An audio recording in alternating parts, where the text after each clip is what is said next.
Y este programa llega a ustedes gracias a Banco de Venezuela, porque el mayor valor eres tú.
Tengan todas y todos bienvenidos como siempre a su programa Café en la Mañana. Arrancamos presentándoles imágenes a ustedes de lo que fue más pruebas del fraude ocurrido durante este fin de semana, producto de un sector de la oposición que insiste en el tema de la desestabilización del pueblo venezolano. Recordemos que el pasado domingo se llevó a cabo un proceso, ¿no?, por parte de las oposiciones, pero que estuvo inmerso en el tema del fraude, en el tema de la mentira, en el tema de tratar de crear zozobra en la población venezolana. No lo decimos nosotros, ya se ha evidenciado, se ha mostrado a través de los medios de comunicación, los propios sectores de la oposición ya han cantado fraude en virtud de esta situación que se ha presentado y de la mentira que pretenden mostrarle al pueblo venezolano y al mundo entero. Acciones que ya han sido de antemano mostradas con pruebas presentadas por parte del Estado venezolano, demostrando una vez más con números, con pruebas,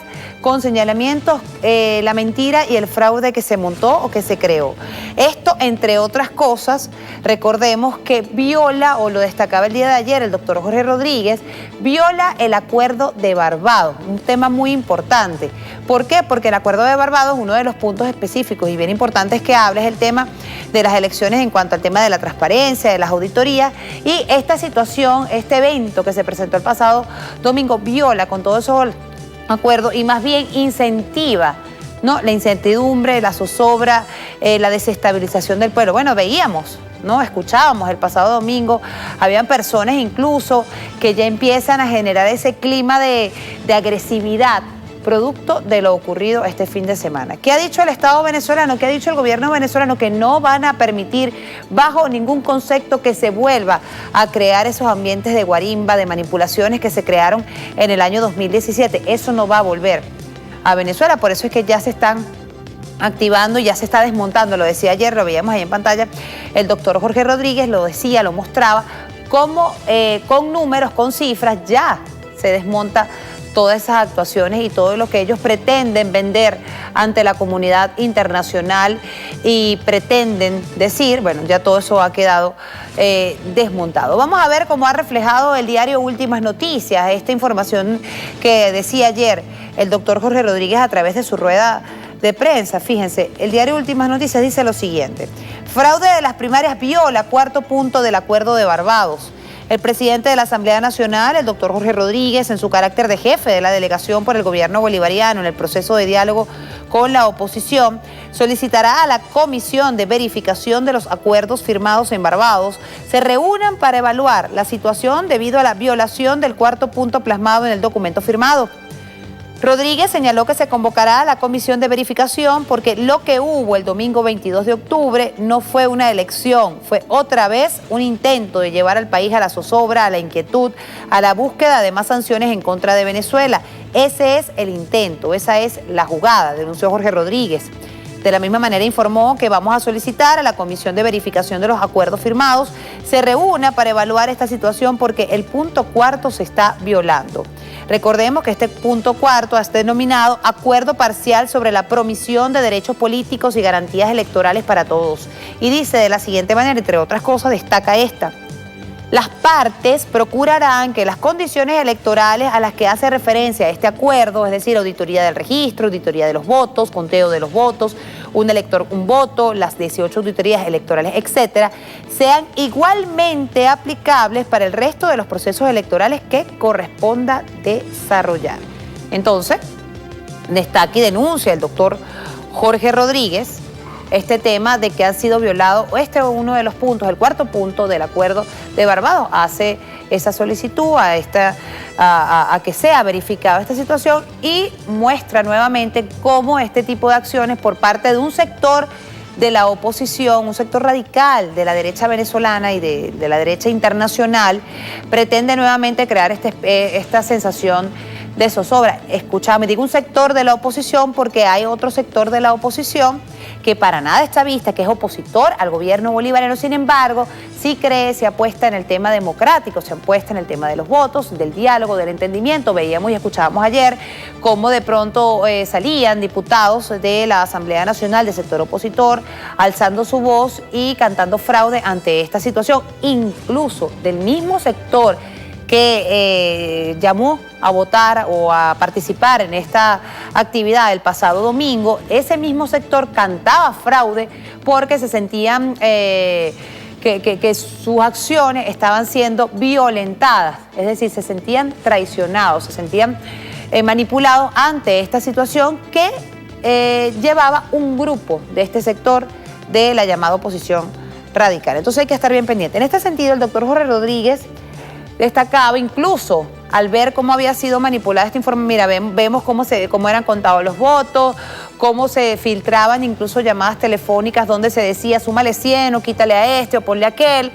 Incluso hasta esos niveles se llegó. El doctor Jorge Rodríguez hablaba de que aquí se violó cualquier acuerdo, incluso hasta el tema de un elector, un voto. Bueno, eso había quedado a un lado. Incluso se volvió a la vieja historia cuando se hablaba de acta matavotos. Bueno, eso también se vivió o se evidenció el pasado domingo. Vamos a escuchar qué ha dicho el doctor Jorge Rodríguez en torno a este tema.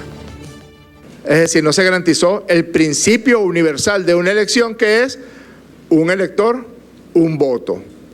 En Venezuela, ¿cómo se garantiza eso en una elección natural? Porque hay una captahuella que determina quién es realmente el elector que va a sufragar, y también está la tinta indeleble.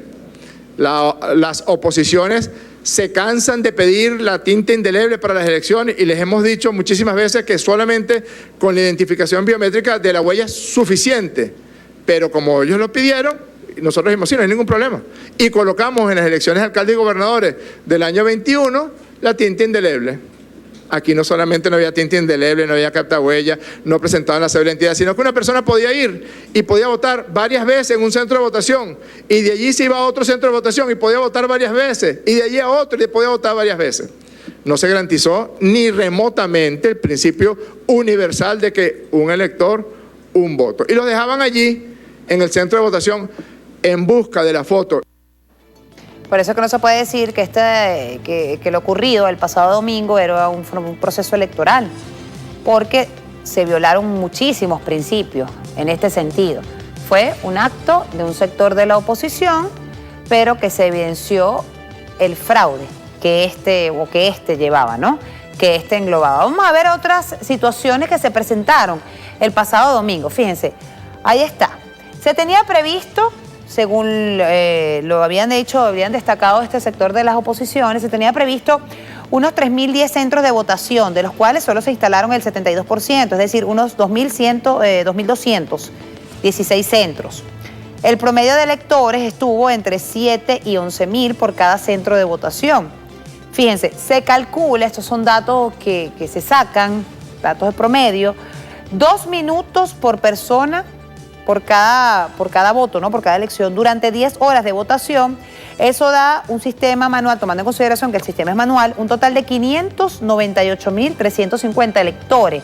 Hasta allí, más de allí es imposible calcular, ¿no? Matemáticamente. O sea, según las cuentas, según la cantidad de centros de votación, según el promedio de votación, hubo un máximo de 598.350 personas, electores, que pudieron haber participado. Es decir, que el total de la participación fue de 3% de los electores. Recordemos que el registro electoral actual, el registro electoral de nuestro país, cuenta con 21.840.356. Bueno, de esos 21.840.536 votantes, se prevé que el 3% es el que haya participado en este evento que se llevó a cabo. Sin embargo, se puede tomar en consideración el tema de los votantes, y lo decía muy claramente el doctor Jorge Rodríguez.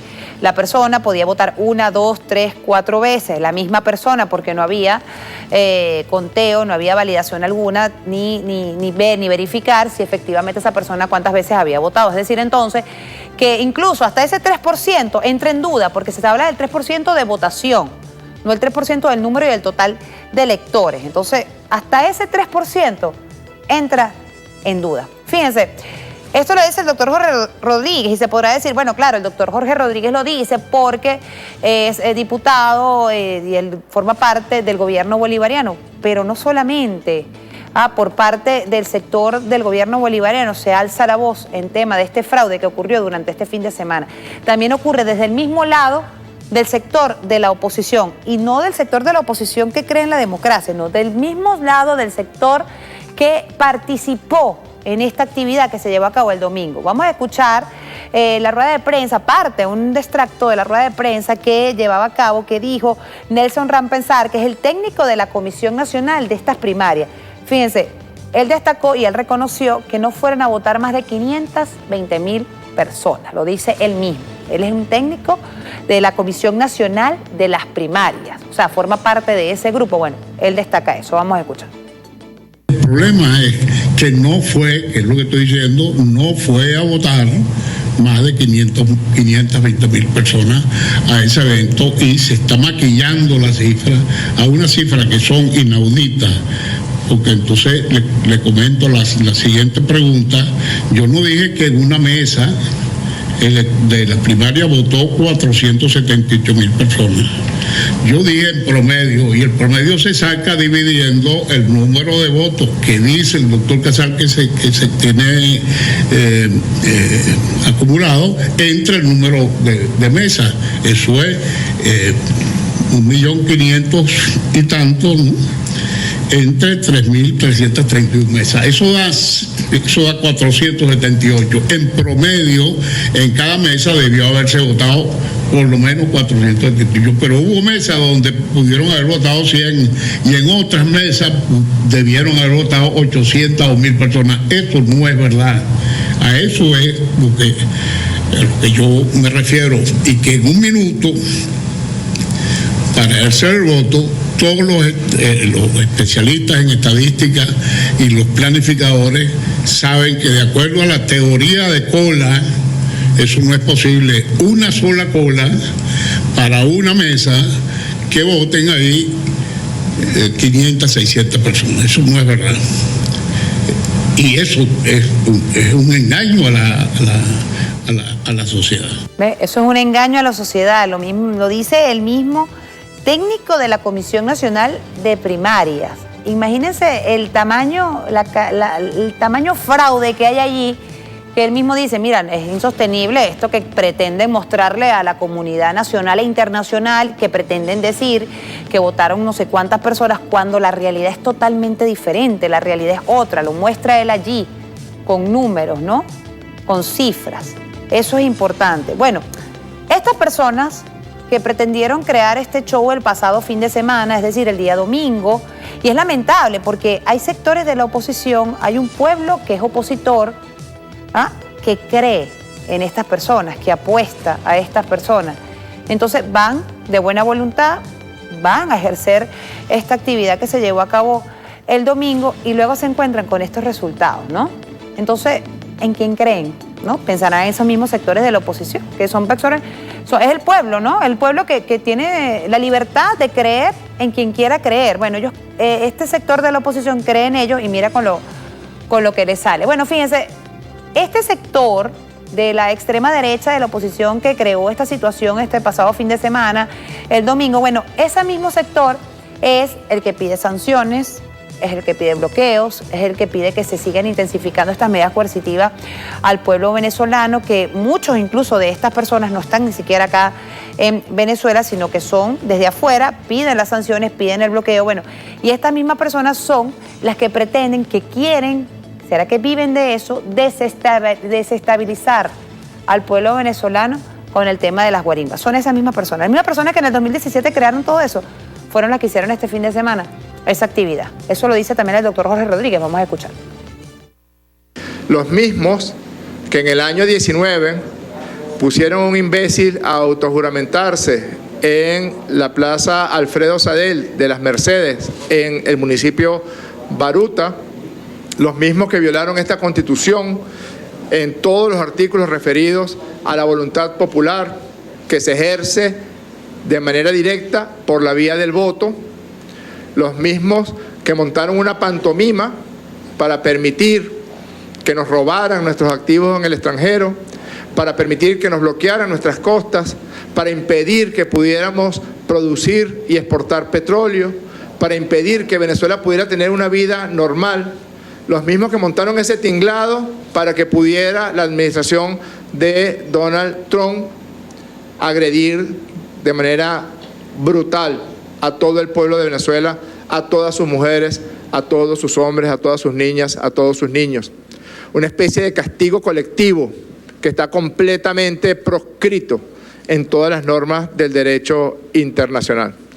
Pues esos mismos, ahora con un maquillaje diferente, porque así son las administraciones demócratas en los Estados Unidos de América, esos mismos se lanzaron la autoproclamación 2 por la vía de una pantomima, de una farsa, de una estafa gigantesca.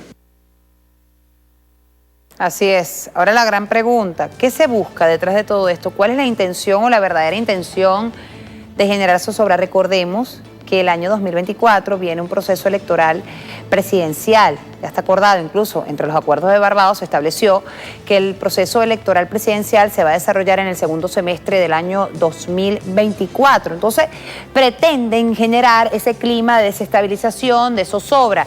Recordemos que se logró la paz, la tranquilidad en el pueblo venezolano luego de mucho tiempo de incertidumbre, ¿no? De zozobra. Recordemos el tema alimentario que fue tan grave, el tema de las medicinas. Bueno, se logró la estabilización del país, ¿no? Con mucho esfuerzo, porque el tema económico nos ha golpeado bastante duro todavía, ¿no? Se sigue trabajando en función de eso.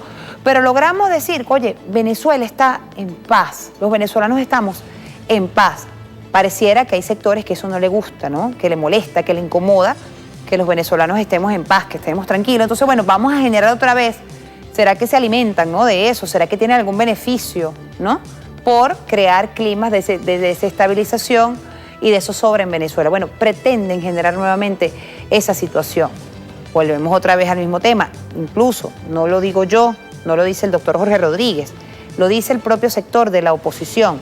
Tanto el sector que cree en la democracia, que también pide el cese de las sanciones y el bloqueo, como los sectores que dentro de esta situación de que se presentó el domingo dicen, mira, tampoco así. O sea, no vamos a permitir que tampoco se muestre tanta falsedad como la que estamos presentando. Bueno, eso mismo volvió a decir el del técnico de las primarias, Nelson Rapenzán, lo dice allí nuevamente, y él dice, lo que hay detrás de este hasta el final es generar violencia en el país. Vamos a escuchar. Quiero hacer una observación sobre esta persona y una alerta al país, que estemos pendientes a través de ustedes. Hasta el final, que fue su voz permanente, no es un simple eslogan electoral, tampoco es un mantra, es una estrategia política. Hasta el final significa un proceso que viene ahora, y muchos lo están diciendo, de lucha por su validación, su habilitación como candidata. Eso va a llevarnos nuevamente a una confrontación abierta con el régimen en las calles con sangre en el asfalto, como a muchos de ellos les gusta. Bien, ahí lo escucharon, el propio Nelson Rampensal lo dice. El objetivo final es generar el caos, la violencia en las calles venezolanas. Y ahí volvemos otra vez al tema. Si se busca esa situación, ¿a quién beneficia? ¿A quién beneficia la crisis? ¿A quién beneficia estas medidas? ¿A quién las beneficia? Entonces hay que estar bien claros y bien atentos y bien alertas a esto. Se está haciendo este llamado previo, ¿no? Y se está impidiendo a toda costa esta situación de que genere violencia el Estado venezolano, el gobierno bolivariano, el presidente Nicolás Maduro ha sido muy enfático y ha dicho: no vamos a permitir que se repitan esos hechos de violencia que se tuvo años atrás. No lo vamos a permitir. Porque volvemos otra vez, una señora o una persona que no cumple los requisitos para optar al cargo de presidente de la República no puede ser candidata, no puede ser candidato. Tiene que cumplir unos requisitos, unos parámetros. Venezuela se rige bajo la Constitución de la República Bolivariana de Venezuela y allí están escritos muy claro y muy enfáticos los requisitos que debe tener una persona para poder optar a ser presidente de la República Bolivariana de Venezuela. El que cumpla con esos requisitos, bienvenido sea, inscríbase ante el Consejo Nacional Electoral. Ahora bien, si usted no cumple con los requisitos que están exigidos en las leyes venezolanas, porque nos regimos bajo las leyes venezolanas, nadie va a venir a decirnos a nosotros, a los venezolanos, bueno, usted sí puede participar. O Venezuela, no cumplan con sus leyes e inscríbanlo. No, señor, no es así. Venezuela no se deja dominar, ya lo ha dicho, incluso lo volvió a repetir el presidente de la República. Si usted cumple con las leyes, bienvenido sea. Se puede inscribir, se puede medir contra el contrincante que usted desee o que también se inscriba. Pero si usted no cumple con los requisitos, no puede usted crear alguna matriz de opinión ante el mundo entero para hacer creer que usted puede optar a ser candidata o candidato a presidente de la República. Vamos a ver qué ha destacado el vicepresidente sectorial Alfred Nazaré, Freddy Ñáñez, ministro de Comunicación e Información, en relación pues a este tema. Fíjense, él toma de referencia el portal de La Iguana y dice: última hora, no se llegaron a más de 500.000 votos según asesor técnico de las primarias. Lo decíamos allí, lo presentábamos. Y a este mensaje le responde Freddy Ñáñez, el ministro: lo inquietante de las cifras infladas por la Comisión de Primarias con ayuda de los medios internacionales es que esos números amañados vienen junto a una amenaza hasta el final. Esto no es el 2017. La página de la violencia la pasamos hace rato. Eso lo dice el ministro Freddy Ñáñez.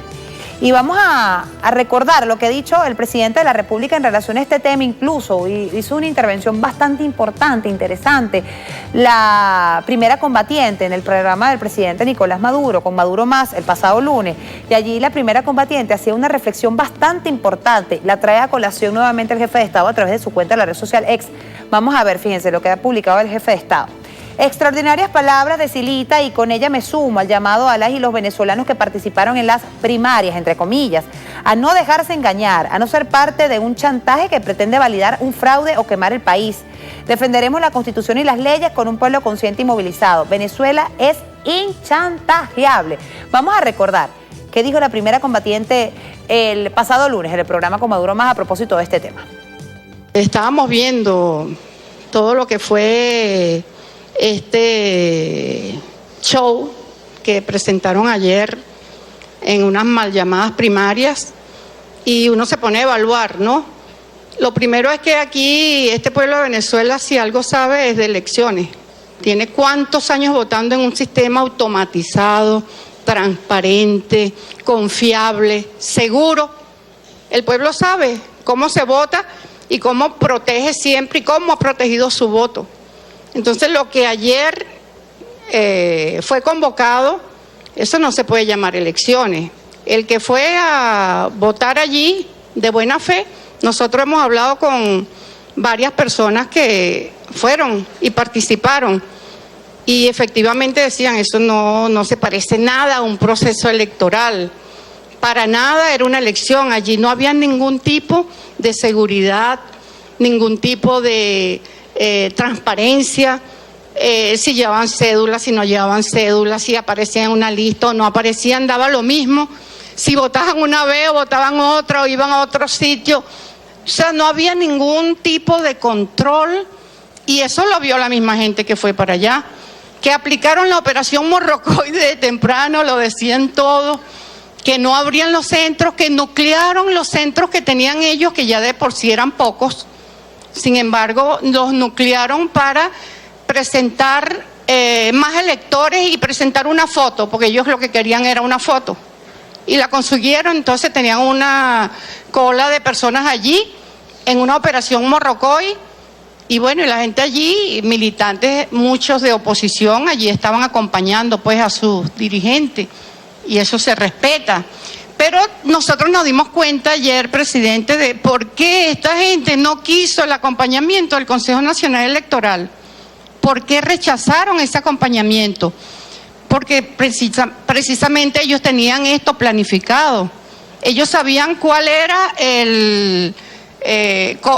qué cantidad de personas podían movilizar.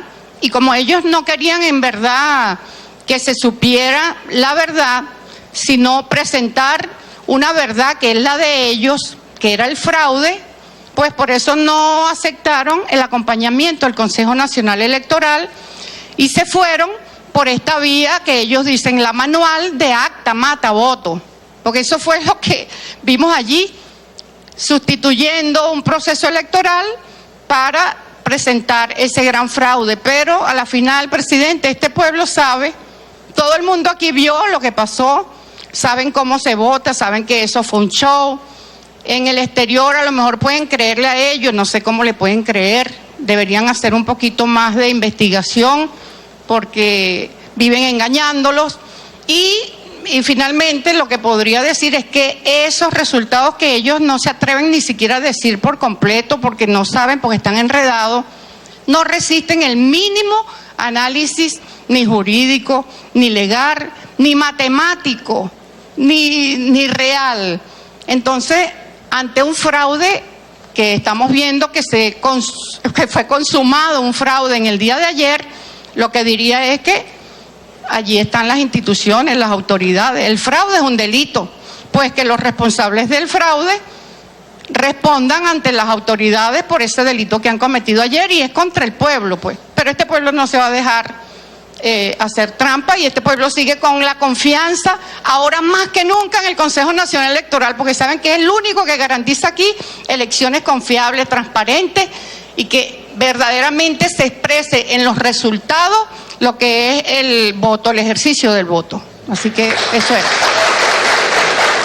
Así es, bien lo ha dicho, lo destacaba la primera combatiente Cilia Flores, todo el fraude que hay detrás o que hubo detrás de estas actuaciones, de esta acción que se desarrolló el pasado domingo en el país y ya ven ustedes los resultados. El mismo pueblo opositor alza su voz en contra y rechaza estas actuaciones. Mira, nos extendimos bastante, 11:32 minutos de la mañana en este tema, pero era necesario hacer el análisis y mostrarle al pueblo venezolano la verdad de lo que ocurre, porque hay gente que todavía duda. Bueno, esta es la realidad de lo que se está presentando. El mismo sector de la oposición alza su voz en contra del fraude que se está viviendo por parte de este sector extremo a derecha de la oposición, que lo que busca a todas luces es generar la zozobra y la violencia. ¿A quién beneficia la violencia? Reiteramos nuevamente, usted vivió, que me está escuchando, que me está viendo, probablemente usted vivió lo que se sufrió, ¿no?, en el año 2017 con las guarimbas, con este tema tan grave, ¿no?, en todo el territorio nacional. No queremos volver a revivir eso. Bueno, estos sectores, eso es lo que están buscando, la confrontación, porque de todas quieren llegar al poder. 11:32 minutos de la mañana. Vamos a establecer una pausa. A la vuelta, hoy se ha generado muchísima información. Tenemos información en relación a la nueva operación Gran Cacique Guaycaipuro, tenemos información desde el Consejo Nacional Electoral, tenemos información importantísima que se ha desarrollado hoy. Desde la mañanita, bueno, tenemos información, bueno, eso lo vamos a estar conversando a la vuelta también, vamos a estar hablando de ese tema. Así que no se aparte, quédese con nosotros, estamos a través de TikTok, recuerden, @café.enlamañana, mira, ahí estamos, transmitiendo desde TikTok, comentarios, mensajes, sugerencias, opiniones, allí escríbalos. Pausa cortica, no se aparte, ya venimos.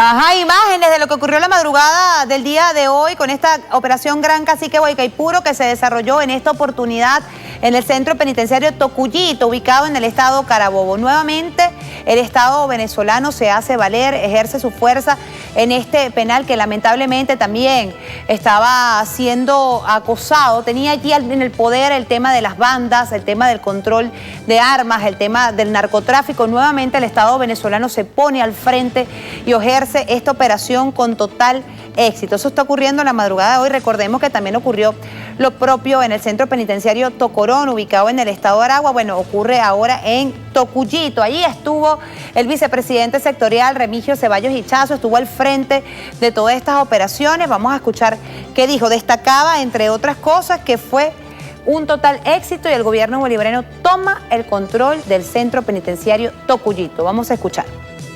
Los avances que hemos obtenido aquí en esta toma de este centro, donde había más de 2.000 privados de libertad. Ha sido un éxito rotundo y seguiremos avanzando. Hemos descubierto algunas caletas. Es muy conocido, bueno, que parte del delito se producía desde algunos centros penitenciarios. Y nosotros precisamente estamos acabando con todo eso para garantizar la paz, la tranquilidad, el bienestar de todos los venezolanos y, bueno, y tomar control de todas esas actividades ilegales, de todas esas actividades antijurídicas, de todas esas actividades en contra de la paz y la tranquilidad de todos los venezolanos. Estoy seguro que nosotros vamos a poder avanzar y ya podemos decir que, bueno, tenemos un 99% de nuestros centros penitenciarios bien ordenados. Y falta muy poco para que nosotros podamos, bueno, garantizar el control de aquellos centros penitenciarios que necesitan hacerse algunos ajustes en particular. De manera pues que seguimos avanzando en esta gran política y cumpliendo instrucciones precisas de nuestro presidente Nicolás Maduro Moro para traer la paz y la tranquilidad. Así es, también destacaba el vicepresidente sectorial Remigio Ceballos Hichazo que esta operación Gran Cacique Guaycaipuro busca o mantiene el establecimiento del orden interno del país. Vamos a escuchar. Muy bien sabido que han tratado de utilizar la oposición violenta, que quiere la violencia, quiere seguir con la violencia. Es muy conocido que han tratado de utilizar los centros penitenciarios para avivar la insurrección contra el Estado venezolano. Bueno, nosotros aquí hemos descubierto una gran caleta con mucho material que próximamente va a ser mostrado al público nacional. Y tenemos control total. Y por supuesto, estamos también haciendo investigaciones de material de interés criminalístico que ha sido obtenido aquí, telefonía. Y vamos a ir ampliando todas las investigaciones para buscar las conexiones. Entonces, a la comunidad internacional, bueno, el mensaje es que aquí hay un Estado, está el Estado venezolano, dirigido por nuestro presidente Nicolás Maduro Moro, jefe de Estado, jefe de gobierno, comandante en jefe de la Fuerza Armada Nacional Bolivariana, con todo el equipo de seguridad ciudadana trabajando y la Fuerza Armada Nacional Bolivariana trabajando para seguir avanzando en la búsqueda de la paz. Así es, destaca el vicepresidente Remigio Ceballos Hichazo, que estuvo al frente junto con todas las autoridades que tienen el poder de ejercer el tema de seguridad de nuestro país. Veíamos allá la Policía Nacional Bolivariana, nuestra Fuerza Armada Nacional Bolivariana y todos los organismos. Probablemente, o próximamente, mejor dicho, se van a dar a conocer detalles de esta operación Gran Cacique Guaycaipuro y se van a dar detalles de todo lo ocurrido y lo que se encontró allí y hacia dónde va a ser o qué va a ser las acciones a seguir por parte del Estado venezolano en esta operación exitosa, de igual manera como ocurrió en Tocorón. Sería ya el segundo centro penitenciario que interviene el Estado venezolano. Vamos a pasar ahora, amigos, 11:40 minutos de la mañana a otras informaciones importantes que también son noticias que usted puede ver a través de las redes sociales. Iniciamos, como siempre, con la cuenta del presidente de la República, Nicolás Maduro, a través de su cuenta de la red social X. Y dice así: es una gran satisfacción celebrar los 24 años de la creación del Instituto Nacional de la Mujer, entidad que viene impulsando el maravilloso proceso de liberación que hoy protagonizan las mujeres venezolanas, una gran victoria de la patria. Feliz aniversario, INA Mujer, destaca el jefe de Estado a través de su cuenta en la red social. Pasamos a otro mensaje. Fíjense, seguimos hablando de este tema, ¿no?, de la mujer. Celebramos el carácter feminista de este proceso histórico, línea trazada por el eterno comandante Chávez, que apunta hacia la plena emancipación de las mujeres. hoy convertidas en el más grande bastión del poder popular, centro de la vida de la patria. Allí adjunto una imagen de las mujeres, Día Nacional del Socialismo Feminista. Por cierto, tuvimos esta semana a la diputada hablando sobre este tema, ¿no? A la diputada Asia Villegas hablando sobre este tema. Otro mensaje del jefe de Estado. Dice así: este 3 de diciembre las venezolanas y los venezolanos tendremos el 7º referéndum consultivo, en este caso para ratificar la independencia de la tierra y el mar que liberaron nuestros próceres. Luchemos por los derechos históricos, todas y todos a votar, destaca el jefe de Estado. Y es pertinente recordar las 5 preguntas, ¿no? Es pertinente recordar las 5 preguntas del referéndum que se presentó ante el Consejo Nacional Electoral por parte de la Asamblea Nacional. Aquí tenemos las 5 preguntas. Vamos a ver si las presentamos. Fíjense. ¿La tenemos allí? Ajá, ahí está. Pregunta número 1. ¿Está usted de acuerdo en rechazar por todos los medios, conforme al derecho, la línea impuesta fraudulentamente por el laudo arbitral de París en 1899 que pretende despojarnos de nuestra Guayana Esequiba? Primera pregunta. Segunda pregunta. La tenemos allí. Segunda pregunta. ¿Apoya usted, ya la vamos a poner en pantalla, dice así: ¿apoya usted el Acuerdo de Ginebra de 1966 como el único instrumento jurídico válido para alcanzar una solución práctica y satisfactoria para Venezuela y Guyana en torno a la controversia sobre el territorio de la Guayana Esequiba? Esta es la segunda pregunta. Pasamos ahora a la pregunta número 3. Recordemos que son 5 preguntas que están allí inmersas, que van a estar dentro del referéndum consultivo. ¿Está usted de acuerdo con la posición histórica de Venezuela de no reconocer la jurisdicción de la Corte Internacional de Justicia para resolver la controversia territorial sobre la Guayana Esequiba? Pregunta número 3. Pasamos ahora a la pregunta número 4. Dice así: ¿está usted de acuerdo en oponerse por todos los medios, conforme a derecho, a la pretensión de Guayana de disponer unilateralmente un mar pendiente por delimitar de manera ilegal y en violación del derecho internacional?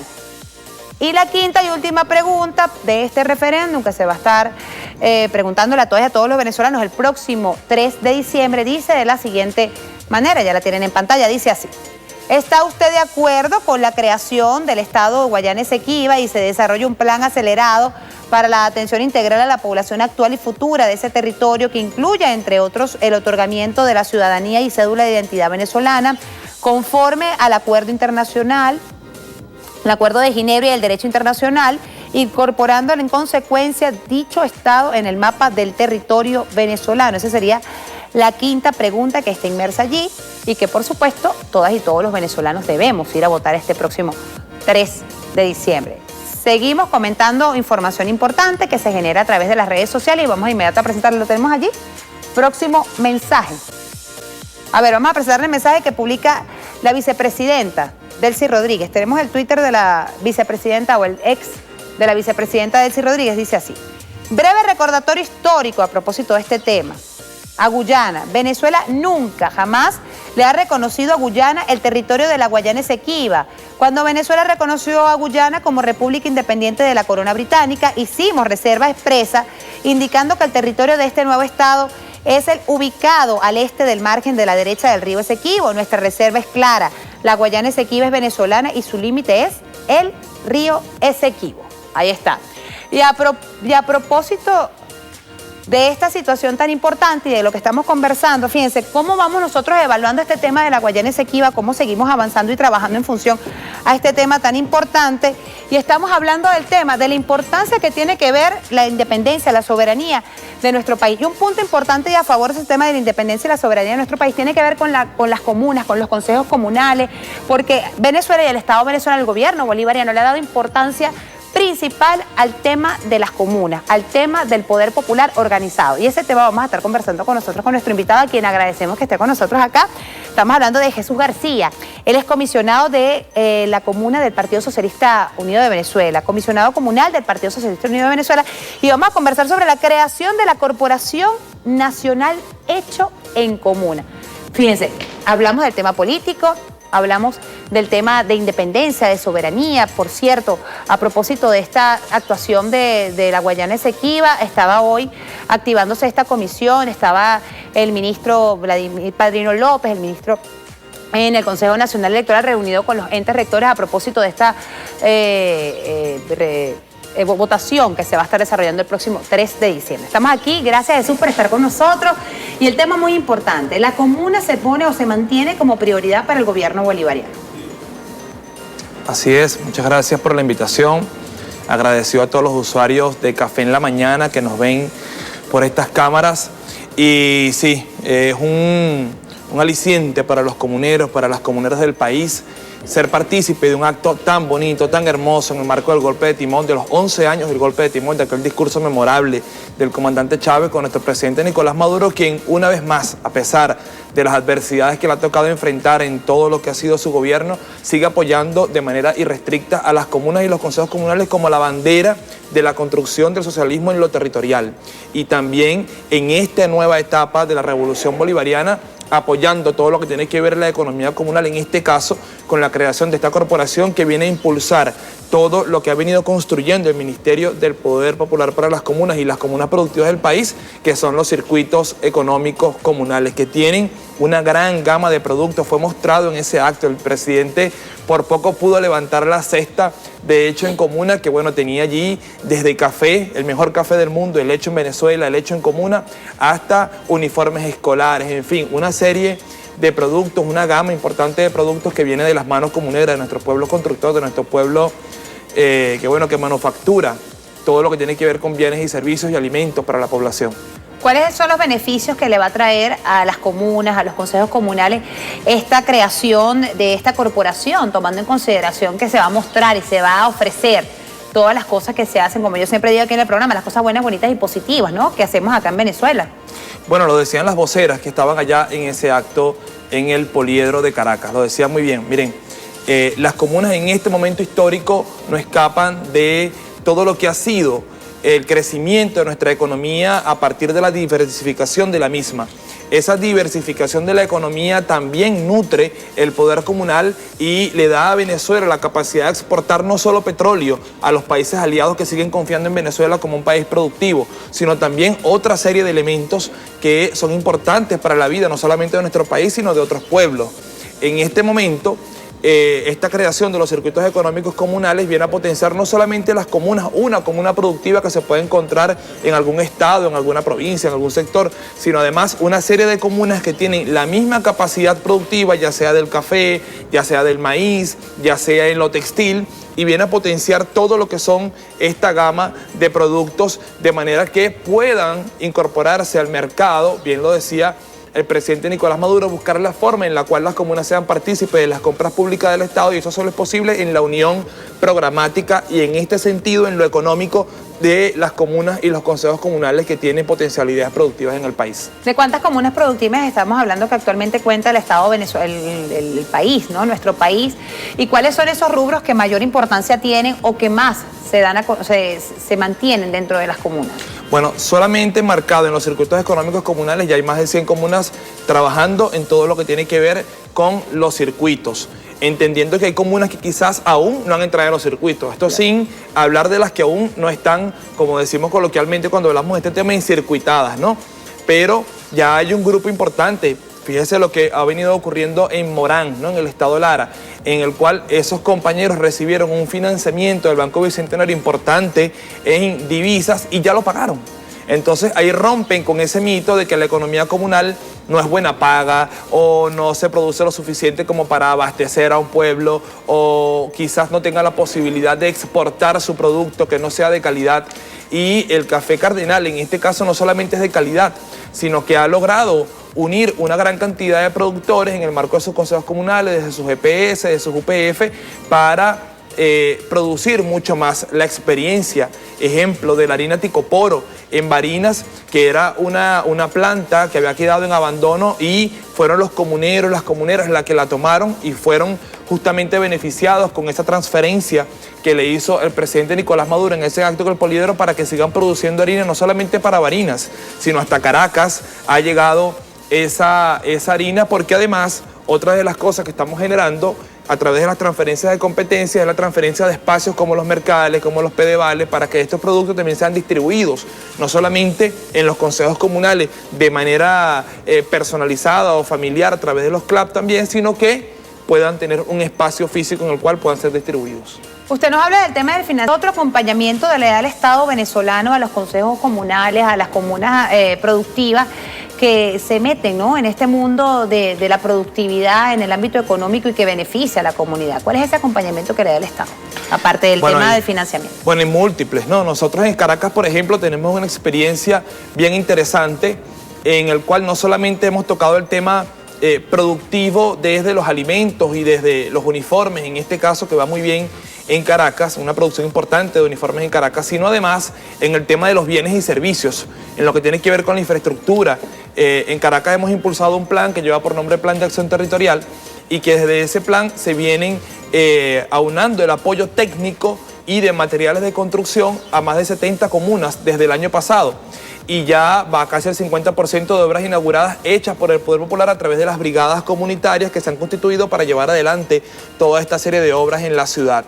Entonces, no solamente vemos cómo atendemos el tema económico productivo, cómo vemos también todo lo que tiene que ver con la atención social, con los uniformes escolares, sino también se trabaja todo lo que tiene que ver con los servicios de la infraestructura, basándonos en ese método que nos planteó el presidente Nicolás Maduro de la agenda concreta de acción y el 1x10 del buen gobierno. Cuando sumamos el 1x10 del buen gobierno y la agenda concreta de acción más la potencialidad que hay en el territorio, los resultados son increíbles. Nosotros tenemos palpable en Caracas una gama de proyectos que se han hecho realidad gracias a ese pueblo organizado y al apoyo sempiterno del presidente Nicolás Maduro y de la alcaldesa Carmen Meléndez. ¿Cuándo arranca esta corporación nacional? ¿Ya arrancó? ¿Y cómo hacen los comuneros la intención de participar dentro de esta corporación nacional?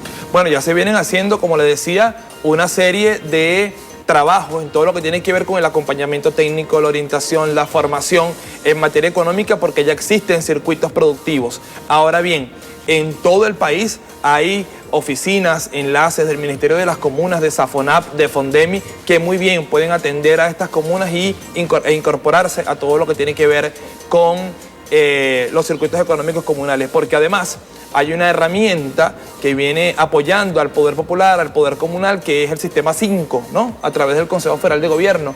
Y es una herramienta en la cual las comunas pueden acceder directamente, sin buscar ningún enlace institucional, sino directamente desde una computadora, ingresan y pueden introducir su proyecto para cargar su proyecto para que también pueda ser financiado a través de esa vía e incorporarse de una vez a un circuito económico comunal. Yo creo que el principal llamado que nos debemos hacer nosotros como comuneros, como comuneras, a la unidad programática.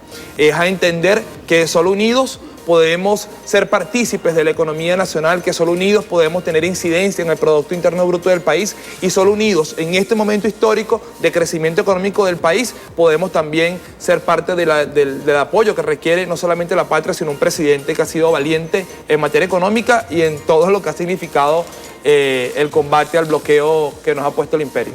Ya se está culminando lo que es este año 2023. Proyecta el Estado comunal para el año 2024. ¿Cuáles son las prioridades que tienen ustedes establecidas allí? Bueno, ahí podemos ver todo lo que tiene que ver, como usted lo viene diciendo, con la economía, ¿no?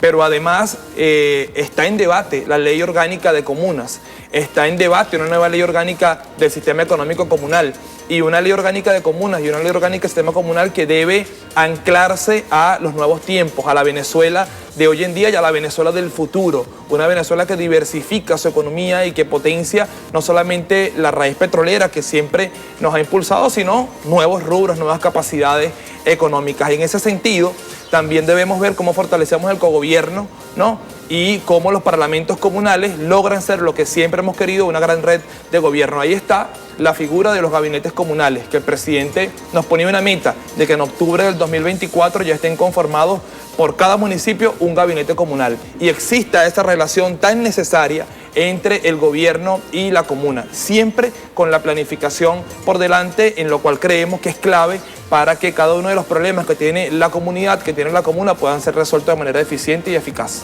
Seguimos, como decía el comandante Chávez, rumbo al Estado comunal. Claro que sí, nosotros no hemos perdido en ningún momento el rumbo al socialismo, por más adversidades que que hayamos enfrentado como país, el rumbo al socialismo sigue estando claro. El presidente cada vez más lo sigue profundizando y este acto tan bello que se hizo en el Poliedro, de verdad que llenó la fibra de cada comunero, de cada comunera que vinieron de todo el país para sentir que vamos por el rumbo correcto y que nada ni nadie nos va a desviar del socialismo del siglo XXI que nos encomendó el comandante Chávez. Gracias, Jesús García, Gracias a usted. comisionado comunal del Partido Socialista Unido de Venezuela. Bueno, dándonos todos los detalles de cómo siguen avanzando rumbo al Estado comunal el gobierno bolivariano, de la mano del pueblo organizado, del poder popular organizado y la manera como se sigue trabajando desde las comunas a lo interno. Amigos, 11:56, nos tenemos que despedir. Rápidamente recordemos que nosotros seguimos de aniversario, cumplimos 5 años con nuestro programa Café en la Mañana y nos siguen llegando regalos a quien agradecemos muchísimo. Mire, queremos agradecerle por estas tazas tan lindas que nos hizo llegar, a ver, la tengo por aquí, no la tengo por aquí, la alcaldesa, aquí está, sí, Dayana Báez, alcaldesa del municipio Tomás Lander del estado Miranda. Mire estas tazas tan lindas, 5 aniversario, gracias, alcaldesa del municipio Tomás Lander del estado Miranda, las tazas. Y también, hablando de los emprendedores y de la gente buena, bonita y positiva, miren esta franela tan linda, lástima que, bueno, vamos a ver si la abrimos aquí rapidito, que nos las hizo llegar el señor José Geraldino, representante de Okinawa Textil. Miren esta franela con nuestro logo de Café en la Mañana. Bueno, gracias por el cariño, seguimos recibiendo regalitos por nuestro 5º aniversario que cumplimos el pasado domingo. Bueno, y aquí seguimos llevándoles como siempre toda la información, mostrando las cosas buenas, bonitas y positivas y mostrando la verdad de Venezuela. Nos despedimos, amigos, será hasta mañana. Siempre con una sonrisa, el que obra bien, le va bien. Una semana bastante noticiosa, así que no se puede perder las pantallas de Venezolana de Televisión, que siempre le estamos generando información. Será hasta mañana, pasen todos una feliz tarde. Y este programa llegó a ustedes a nombre del Banco de Venezuela, porque el mayor valor eres tú.